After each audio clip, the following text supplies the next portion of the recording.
Hey guys, as you can see, we have one big review ahead of us. So we are finally doing the Altaya Megazord review. So we're going to be comparing it to these other Megazords, of course. I'm also going to be comparing it to the official images as well as how well it articulates. So stick around and we're going to get right into it. As far as design goes, and I'm going to have an official image over here, this doesn't really look that close to kind of what our official image looks like.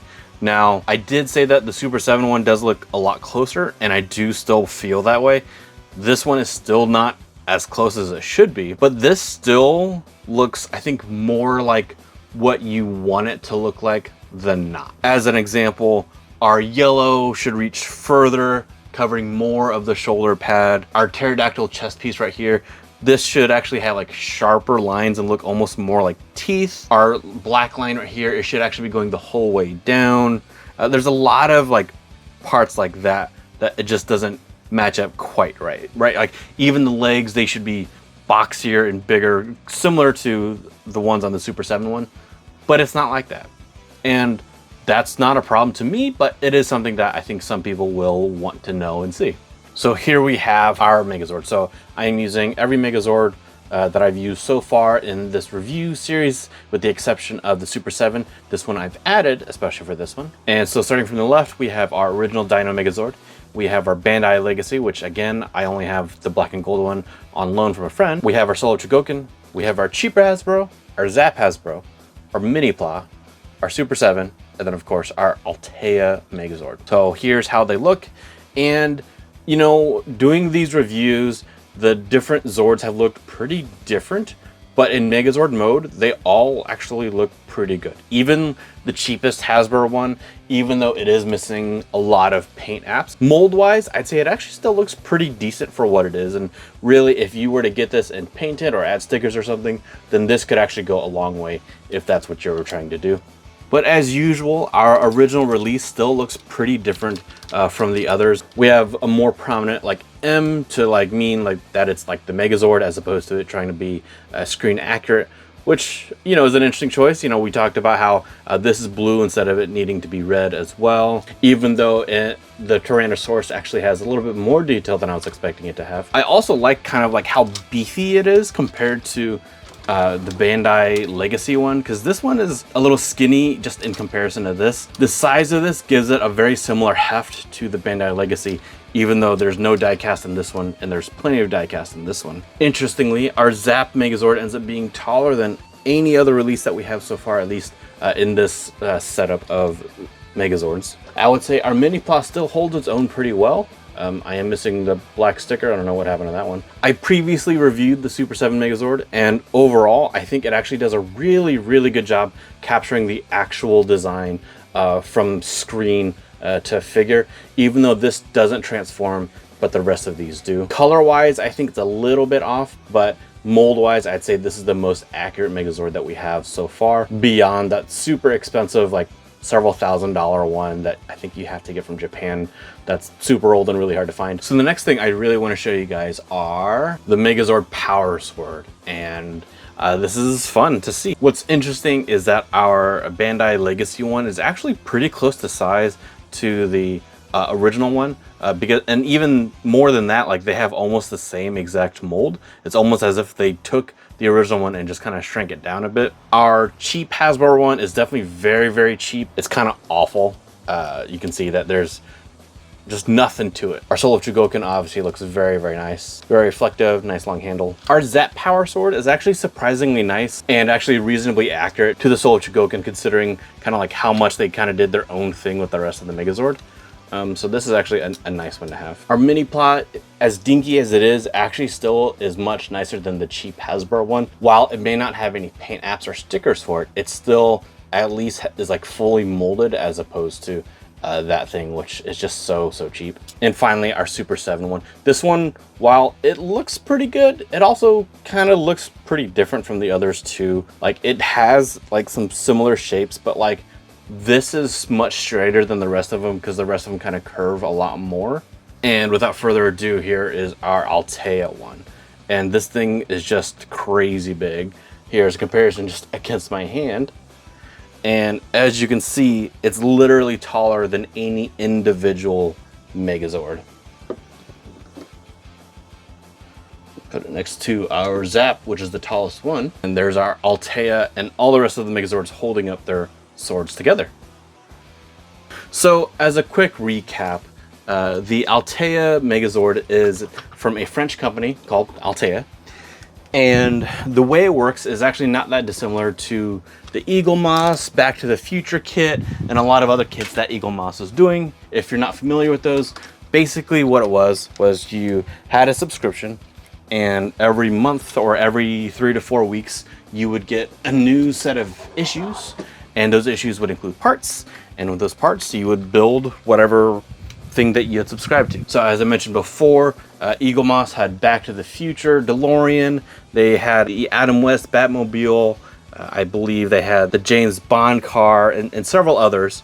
I'm unsure if any of those still exist as a subscription that you even can get, but unfortunately, the Altaya kit is not something you can actually normally purchase in the US because, as I said, it is a French company and a French kit. So the only way to actually get it is to import it or purchase it from Collectibles. So I did a combination of going through a middleman before I purchased the rest of the issues through Collectibles. I'll leave a link to the Collectibles one in the description.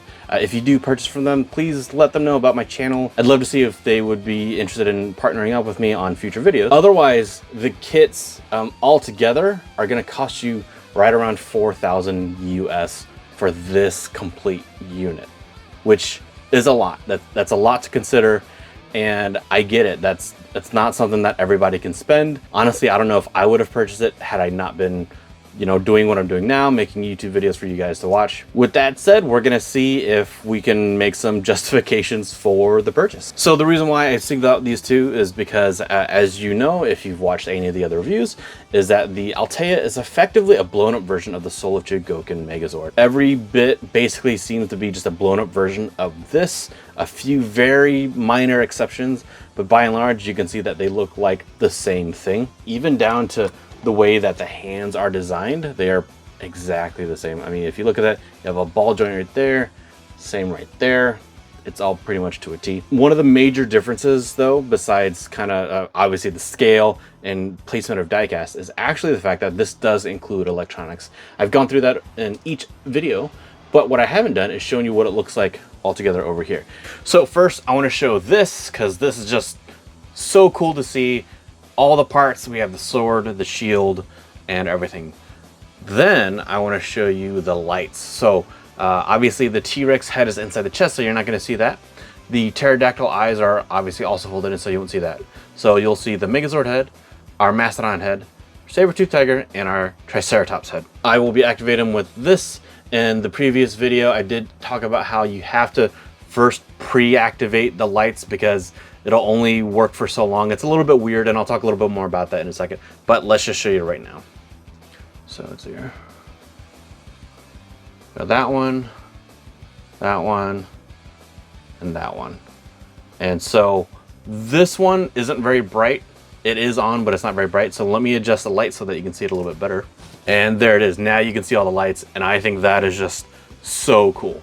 And like with the other videos, as I explained, this remote turns it on, off, as well as cycling the rapid blink. And for this one, the number 1 controls all of them. And then the 1 is to turn on, 2 is the rapid blink, and then 3 is to turn off. So let's do the rapid blink. We'll do that for the head. Make sure it's going for that one, and the saber-tooth tiger. Now, it did work with the Triceratops and the head at the same time because of the placement of the infrared sensor, but I just kind of do it to each one individually just to make sure. But there you have it, and that's them blinking rapidly, and that's fun to see. But my preference is definitely just the eyes glowing, and that's just super cool to me. I love that. That's something you're definitely not going to get from the Soul of Chogokin.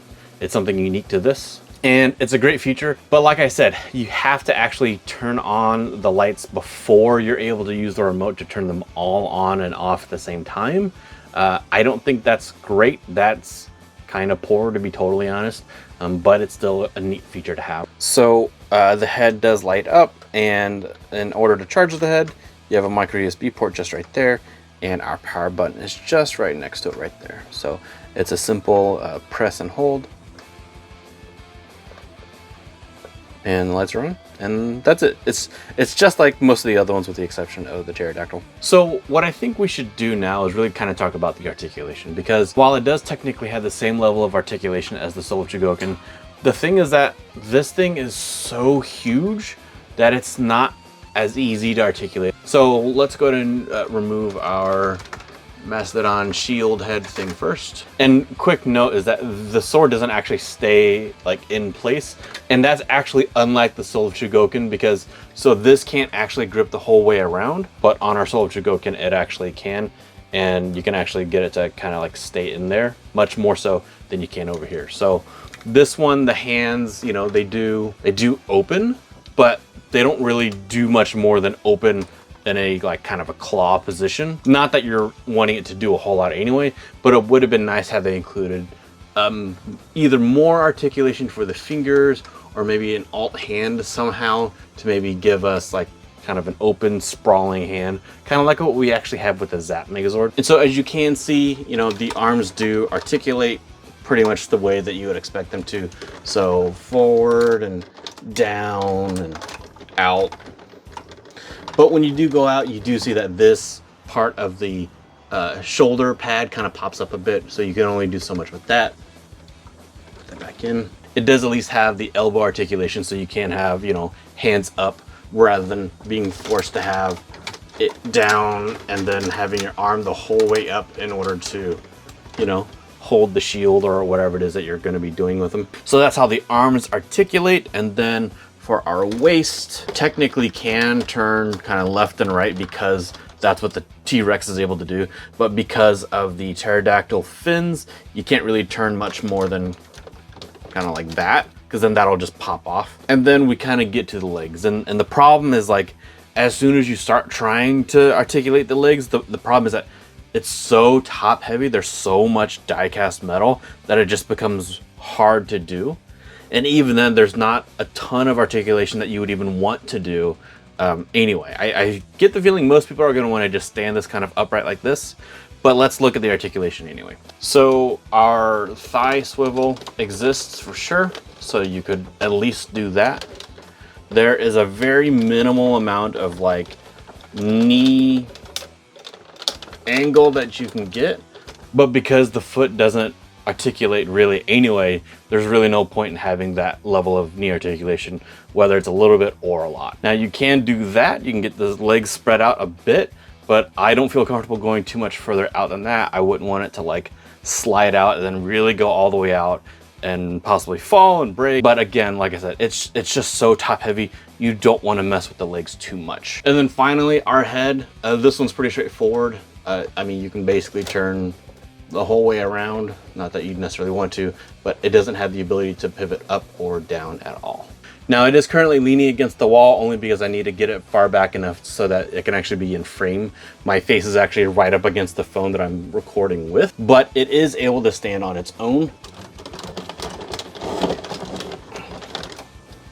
So there it is off the wall, standing on its own weight. And in the video where I show how to transform the whole thing, I do discuss how it's able to do that. It does require a few extra pieces in order to be able to stand, and it definitely really needs those pieces. Otherwise, it's gonna just be way too wobbly on the legs as they are without the extra pieces. Here it is from a side perspective. I mean, you can see it's leaning back, but it is still technically standing on its own weight. So that is actually nice to see. Part of the problem that I'm seeing right now is like one of the pieces that is required to help stabilize the saber-toothed leg, it just keeps popping out as I try to move it around to orient it a little bit better. There it is, quite a bit straighter. And just so you can see, I'm gonna just kind of do that thing to it. And you can see that, like, you know, even doing that, it's not gonna fall over super easily. Let me see if I can show. Now I'm kind of shaking the table so that you can see it is moving the Megazord, but not enough to cause it to fall down.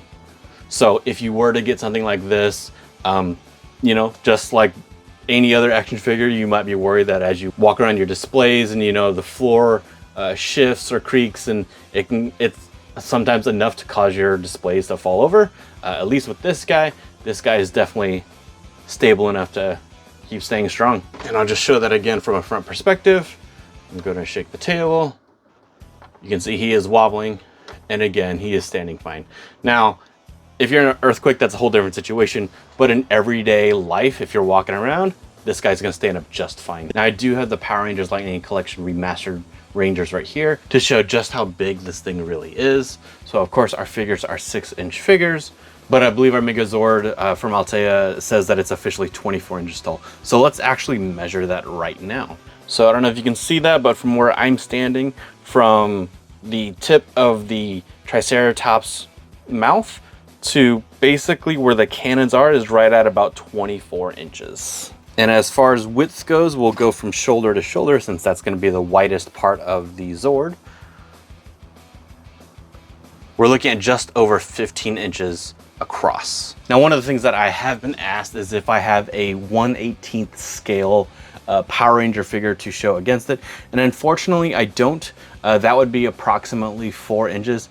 And the closest I have is this Soto figure, Kamen Rider Faiz. And the reason why people want this is because they want as close to scale as possible.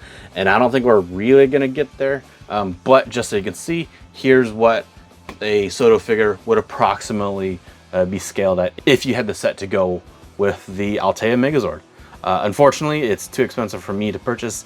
If you want to send me a set to borrow and take some pictures so that you can see, then please reach out to me and I'm happy to do that. Now, like with the individual Zords, I did weigh each of them and I want to do the same thing here. And first we'll start with the original Dino Megazord. And with this one, we're looking at 1 pound, 8.9 ounces. And then with our Soul of Chogokin, we're looking at 2 pounds, 8.6 ounces. And I have no idea if this is gonna work, but I'll do my best. So,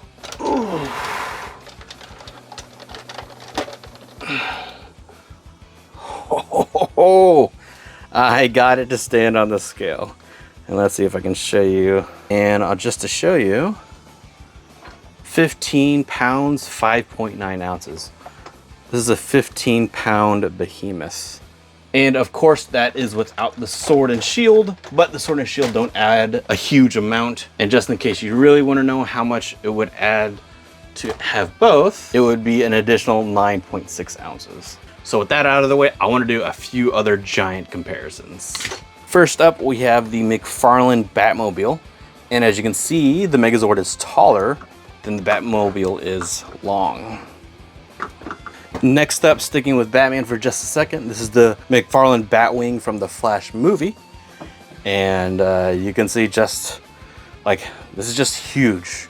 Next up, and I had to back out the camera a little bit more to get it all in frame, we have our Hasbro HasLab Sentinel. For a long time, people were really hoping for a Megazord HasLab, and this is potentially how tall it might have been.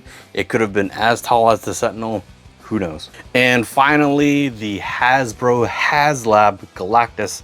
I had to pull out my camera even further to try to get it in frame.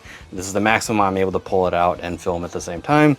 And as you can see, as enormous as Galactus is, the Megazord is still a pretty hefty thing. Now, with all of the comparisons out of the way, what we really need to talk about are the problems with this. So obviously the cost is extremely high, and this has a very, very specific target audience.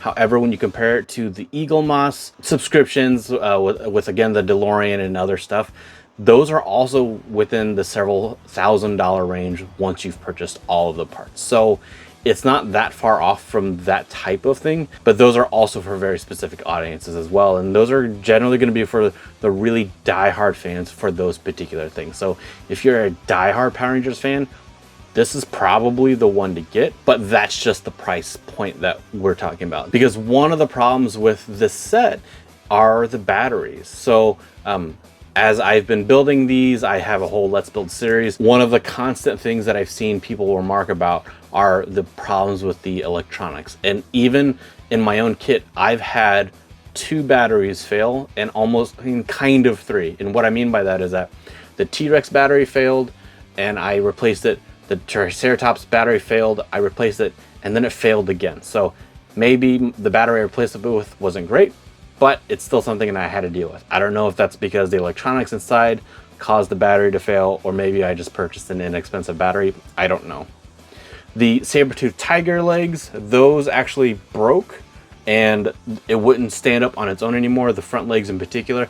I do plan on making a video of how I fixed that, as well as how to change out at least some of the batteries, if not all of the batteries, if I can figure out how to do that for all of them. So if that's something that you've also had an issue with, then please subscribe. I'll put that out as soon as I can. And I mean, and that's a tough pill to swallow, because if you're spending $4,000 on this thing and the batteries aren't working, that's not a great feeling, especially because the batteries are not huge and they're not especially complex batteries. They're just regular LiPo batteries. The fact that the legs broke on the saber-tooth tiger, that's pretty terrible too. I mean, that should not happen. While filming, when I put the Mastodon shield head into the hand, I had to try to raise the arm up, but then it kept swinging back down. So I had to take the whole thing apart to tighten it to make that work. And while that's partially on me for not tightening it tight in the first place, that's also something that it's like, I don't know if that's something that got lost in translation, or the parts themselves weren't as high quality as they should have been. I mean, this is the screwdriver that they include in like one of the early issues. I think it's like issue 1 or 3 or something that they include the screwdriver, and it's not that special of a screwdriver. And while you can do the whole thing with this thing, I've also stripped a couple screws with it. It's not great. I've had to use other screwdrivers during the builds as well, just because this got my hand a little tired from all of the screwing, but I don't know, it's hard to say. The other major problem that I have is actually way more concerning than I think even the ones that I've already discussed. Now, when I first put this thing together and I didn't have all of the issues yet, the problem that I had is that it got scratched up on the sides. And the reason for the scratches is because of the Megazord arm itself. So this would be bumping into that and scratching it up. And that's not great, because that's just supposed to be down. But this should have been padded in some kind of way. This is actually a sharp corner, and I definitely see why this scratched this up. I am gonna try a Gundam marker to see if that'll cover it well enough that you can't see it. And if it works, then I'll post it on Instagram, so please follow me there if you're not, for that update. But that sucks. I am not happy about that, and that's on both sides. I mean, you can say that's my fault for, you know, letting this scratch against it, but that's something that they could have protected against. I mean, they had to engineer literally this entire thing, so they could have figured out that this could bump against that and scratch it, and they could have included a little felt thing that goes on the corner, or they could have maybe made that more rounded just on this particular side. I don't know. I feel like they could have done any number of things to prevent that from happening, but mine is now messed up on both sides. With that said, this makes kind of the ultimate display piece for a fan of the original Power Rangers.